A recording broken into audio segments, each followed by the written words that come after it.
સુધી પીજીવીસીએલ આવી બાબતોને ધ્યાને ન લીધી હોય તો વહેલી તકે લઈ લેજો. આવી કોઈ ગંભીર ઘટના બને, કોઈનું મૃત્યુ થાય, કોઈનું જીવ જાય અથવા તો કોઈ મોટો હોબાળો થાય, પછી જ ધ્યાનમાં લેશો કે આ લોકોને હવે ક્યારે આવા પ્રકારેથી રાહત મળશે.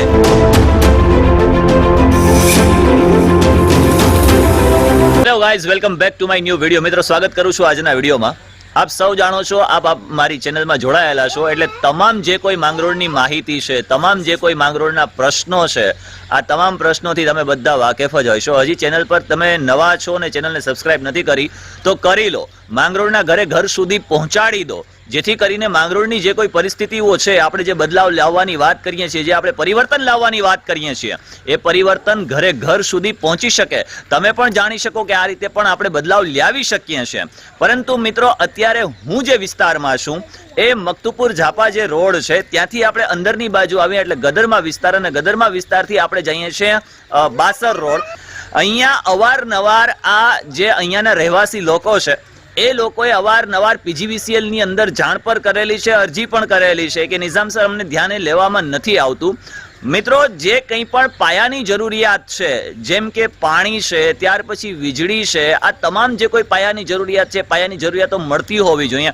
મળે છે નો ડાઉટ, પરંતુ ક્યાંક જીવના જોખમે મળી રહી હોય ને એવું લાગે છે. આવું શા માટે કહી રહ્યો છું? તો પહેલા તમે પોતે નજરે જુઓ કે જે વાયરો લાગેલા છે એ વાયરો કઈ પોઝિશનમાં છે, જે થાંભલાઓ લાગેલા છે એ થાંભલાઓ કઈ પોઝિશનની અંદર છે, પહેલા એ જોઈ લો, એટલે ત્યાર પછી તમને વધારે પડતો એનો ખ્યાલ આવશે. મિત્રો, આ જે થાંભલો છે એ થાંભલાની અંદર કેટલા બધા વાયરો લાગેલા છે, અને થાંભલો જે છે એ આમની બાજુ નમેલો છે. આ એલટી નો વાયર લાગેલો છે. આગળથી હું આવ્યો ને તો મને જોઈને પણ અચરજ પામી ગયો કે ભાઈ આ પ્રકારે અહીંયા આ રીતે વાયરો લાગેલા છે.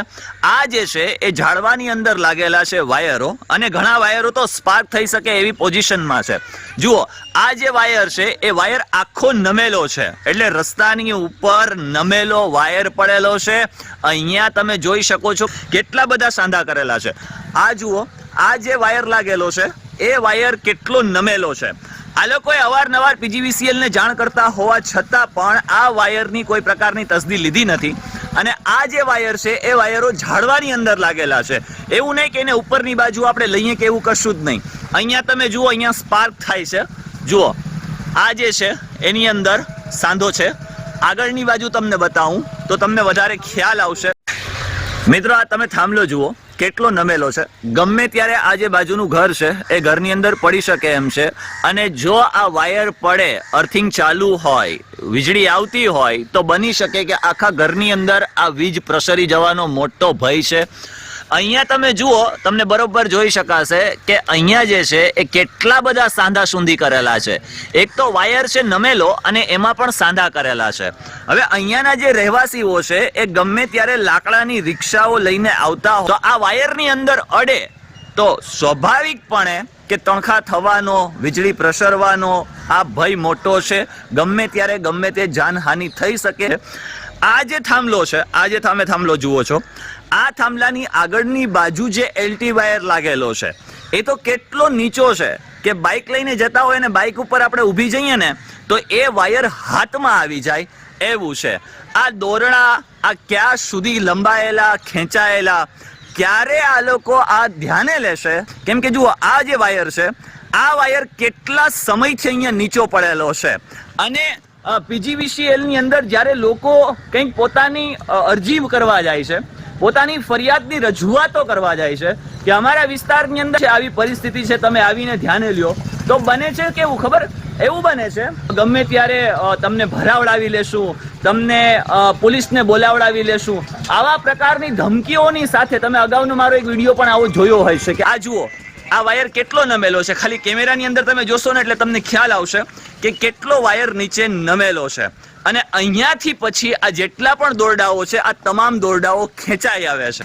મિત્રો, હવે તમે આ બાજુથી જુઓ કેવડો વાયર અહીંયા લંબાયેલો છે, જોઈ લો. આ પ્રકારે ઉપરથી નીચેની બાજુ કેટલો નીચો લાગેલો છે. અને એ વાયર અહીંયાથી વચ્ચે ક્યાંય એવો પોલ ગાળેલો જ નથી, કેમ કે એવડો મોટો અહીંયા વાયર લંબાવ્યો છે તો સ્વાભાવિક છે કે નમી જ જાય. એન્જિનિયરોને ખબર નહીં પડતી હોય કે ભાઈ આ પ્રકારે ખરેખર વાયર ન લગાડવો જોઈએ, અને લાગી ગયો છે, નમી ગયો છે, તે છતાં એ લોકોએ ધ્યાનમાં લીધું નથી. અહીંયા આ જુઓ, ભાઈ અહીંયા આ નાના નાના ભૂલકાઓ રમતા હોય છે, નાના નાના ભૂલકાઓ હોય છે, ગમે ત્યારે વાયર પડે તો આનું જવાબદાર કોણ? PGVCL ને શું એટલી વસ્તુ સમજમાં નહીં આવતી હોય કે શું છે કે પછી આ વિસ્તાર માટે એટલું ઓરમાયું વલણ શા માટે દાખવતા હશે? તમામ વિસ્તારોની આપણે પરિસ્થિતિ જોઈએ ને તો આવી કંઈક પરિસ્થિતિઓ છે.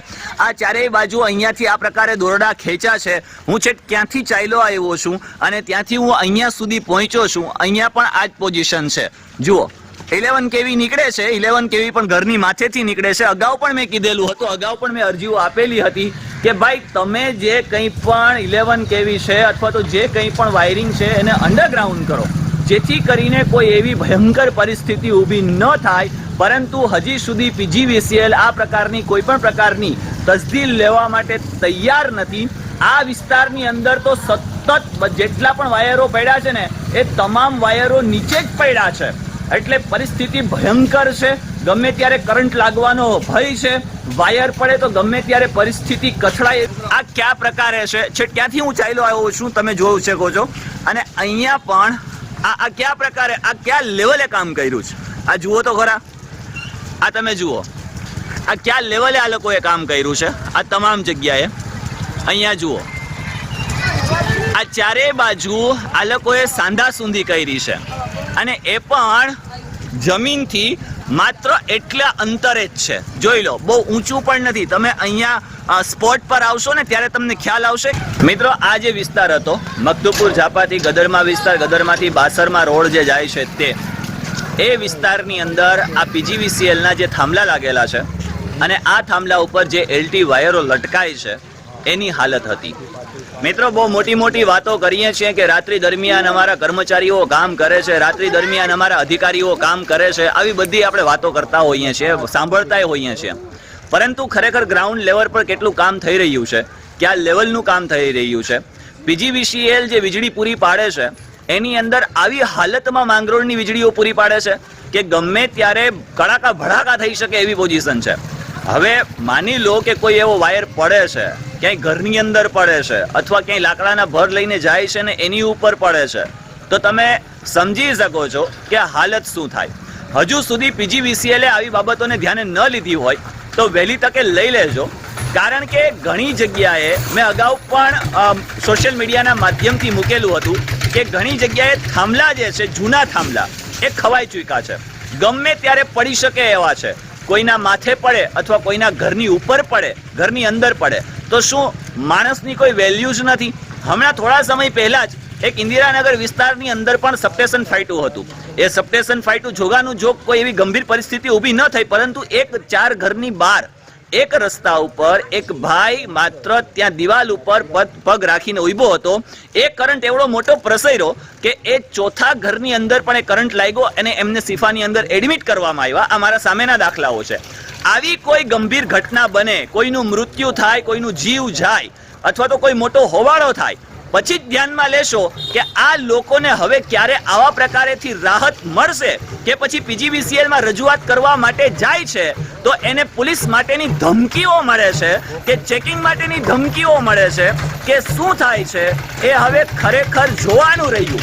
અને પબ્લિકે પણ, લોકોએ પણ વિચારવાનું રહ્યું કે ખરેખર આની અંદર આપણે આગળ કઈ રીતે વધવું અને કઈ રીતે આપણે સુખાકારી તરફ પ્રયાણ કરવો. તો મિત્રો આજના વિડીયોમાં એટલું જ. મળીએ છીએ નેક્સ્ટ વિડીયોની અંદર અને વહેલી તકે PGVCL ધ્યાનમાં લે અને આ જેટલા પણ વાયરો છે આ તમામ વાયરોનું સમારકામ, સુધારકામ, થાંભલાઓનું સમારકામ, સુધારકામ કરે.